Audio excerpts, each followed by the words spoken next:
ന്യൂസിലൻഡിൽ Jacinda ആർഡനിന് പകരക്കാരനായി Chris Hipkins പ്രധാനമന്ത്രിയാകും. Labour പാർട്ടിയുടെ നിർദ്ദേശത്തിന്റെ അടിസ്ഥാനത്തിലാണ് തീരുമാനം.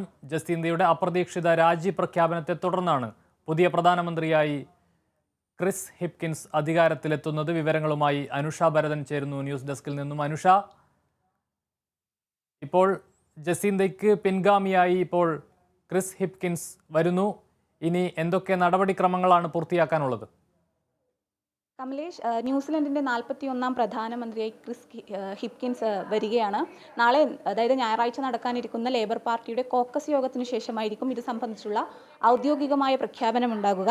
എന്നാൽ 64 സാമാജികരുള്ള ന്യൂസിലൻഡ് ലേബർ പാർട്ടിയിൽ ഏറ്റവും ജനപ്രിയനായ നേതാവ് കൂടിയാണ് ഈ ക്രിസ് ഹിപ്കിൻസ്. ഇദ്ദേഹം പ്രധാനമന്ത്രിയായി എത്തുക 41ാം പ്രധാനമന്ത്രിയായാണ്. ജസീന്ത ആൻഡേഴ്സിനെ നോക്കുകയാണെങ്കിൽ ഇവർക്ക് ശേഷമുള്ള ഏറ്റവും ജനപ്രിയതയുള്ള നേതാവാണ് ന്യൂസിലൻഡിനെ സംബന്ധിച്ചിടത്തോളം.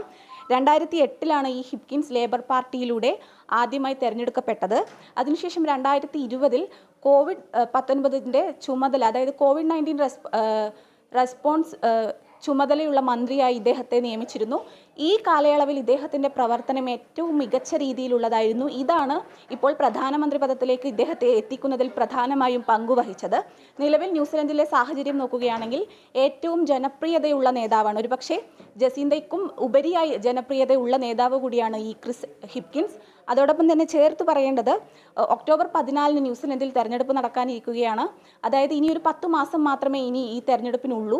ഈ ചെറിയൊരു കാലയളവിലേക്കാണ് ഇദ്ദേഹം പ്രധാനമന്ത്രി പദത്തിൽ എത്തുന്നതും. അതുകൊണ്ട് തന്നെ ഇനി അധികാരം നിലനിർത്തുക, ലേബർ പാർട്ടിയെ സംബന്ധിച്ചിടത്തോളം ന്യൂസിലൻഡിൽ അധികാരം നിലനിർത്തുക ഏറെ ശ്രമകരമാണ് എന്നാണ് പൊതുവെ പറയുന്നത്. അതുകൊണ്ട് തന്നെ ഇപ്പോൾ വന്നിരിക്കുന്ന ഈ ഒരു അധികാരമാറ്റത്തിൽ ഈ ക്രിസിൻ്റെ പ്രധാനമന്ത്രി പദം വലിയ സ്വാധീനം ചെലുത്തുമെന്ന് തന്നെയാണ് മനസ്സിലാക്കേണ്ടത്. കമലേഷ്. അനുഷ, ഈ ജസീന്തയുടെ രാജി പ്രഖ്യാപനം വളരെ അപ്രതീക്ഷിതമായിട്ടായിരുന്നു. രാഷ്ട്രീയ കുതുകികളെ സംബന്ധിച്ച്, അല്ലെങ്കിൽ അന്തർദേശീയ രാഷ്ട്രീയം ശ്രദ്ധിക്കുന്ന ആളുകളെ സംബന്ധിച്ച് അല്പം ആശങ്കകളോടെ, അല്ലെങ്കിൽ ഈ വാർത്തയെ അവരങ്ങനെയാണ് നോക്കിക്കണ്ടത്. എന്തായിരിക്കാം ഒരുപക്ഷെ പെട്ടെന്നുള്ള ഇത്തരം ഒരു രാജി പ്രഖ്യാപനത്തിന് പിന്നിൽ ജസീന്തയുടെ? വളരെ അപ്രതീക്ഷിതമായിട്ടായിരുന്നു ഈ ജസീന്ത ആർഡൻ രാജി പ്രഖ്യാപിച്ചത്. ന്യൂസിലൻഡിനെയും ലോകരാഷ്ട്രീയത്തിലെ തന്നെ നോക്കുമ്പോൾ ഏറ്റവും ശക്തരായ വനിതാ നേതാക്കളിൽ ഒരാളാണ് ജസീന്ത. ഒരു കാലത്തും അവർ വനിതാ നേതാവ് അല്ലെങ്കിൽ വനിതാ രാഷ്ട്രീയ നേതാവ് എന്ന ലേബലിൽ ഒതുങ്ങാൻ താല്പര്യപ്പെടാത്ത ഒരു സ്ത്രീ കൂടിയായിരുന്നു.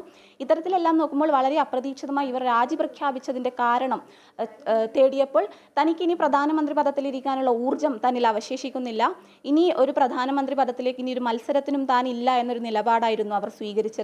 ഇനി തൻ്റെ വ്യക്തിജീവിതത്തിൽ തൻ്റെ കുഞ്ഞിനെ നോക്കണം, കുഞ്ഞിനെ സ്കൂളിൽ അയക്കാൻ, അങ്ങനെയുള്ള ചെറിയ ചില നിസ്സാര കാരണങ്ങൾ പറഞ്ഞുകൊണ്ടായിരുന്നു അവർ ഈ രാജി പ്രഖ്യാപിക്കുകയും ചെയ്തത്.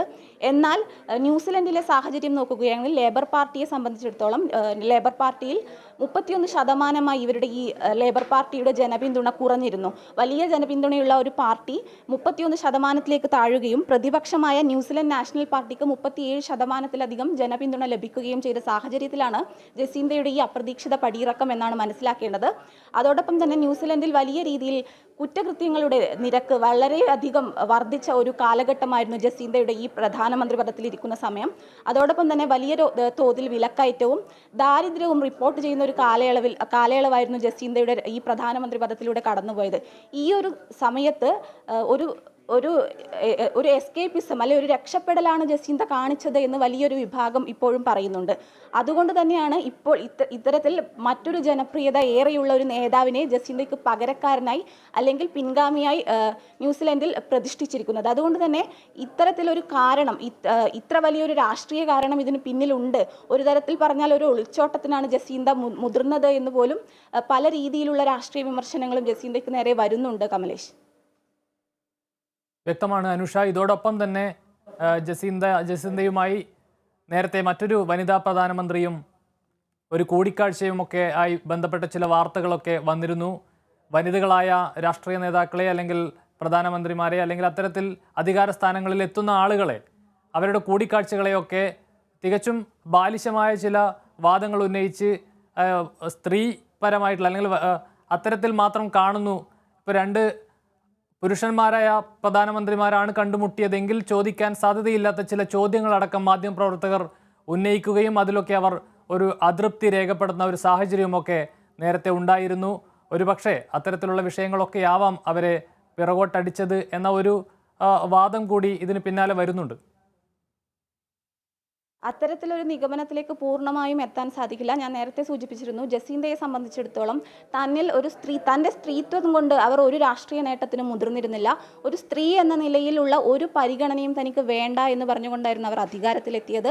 അധികാരത്തിലിരുന്ന കാലം മുഴുവൻ അവർ ഈ ഒരു പ്രസ്താവനയിൽ അല്ലെങ്കിൽ ഈ ഒരു നിലപാടിൽ ഉറച്ചു നിന്ന ഒരു വ്യക്തിത്വമായിരുന്നു അവർ.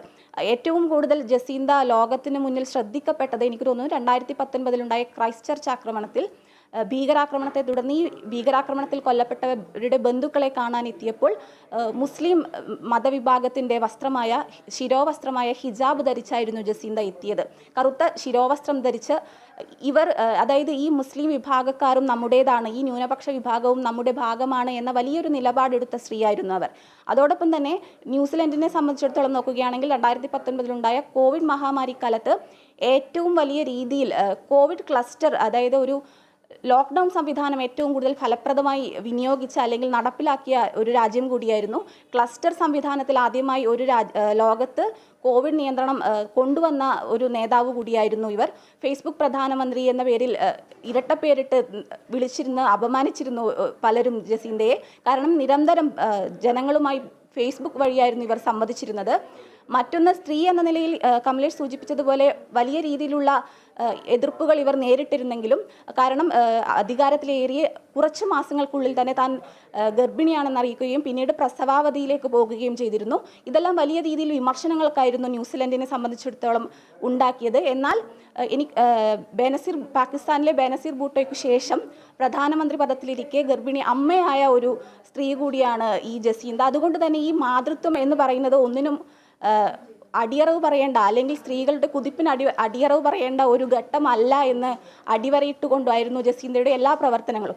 അത്തരത്തിലെല്ലാം നോക്കുകയാണെങ്കിൽ ഒരു സ്ത്രീ എന്ന നിലയിൽ, ഒരു വനിതാ നേതാവ് എന്ന നിലയിൽ ലോകത്തിന് മുന്നിൽ ഒരു വലിയ മാതൃക കൂടി പങ്കുവെച്ചുകൊണ്ടാണ് ജസീന്തയുടെ ഈ പടിയിറക്കം. കമലേഷ്, വ്യക്തമാണ് അനുഷ.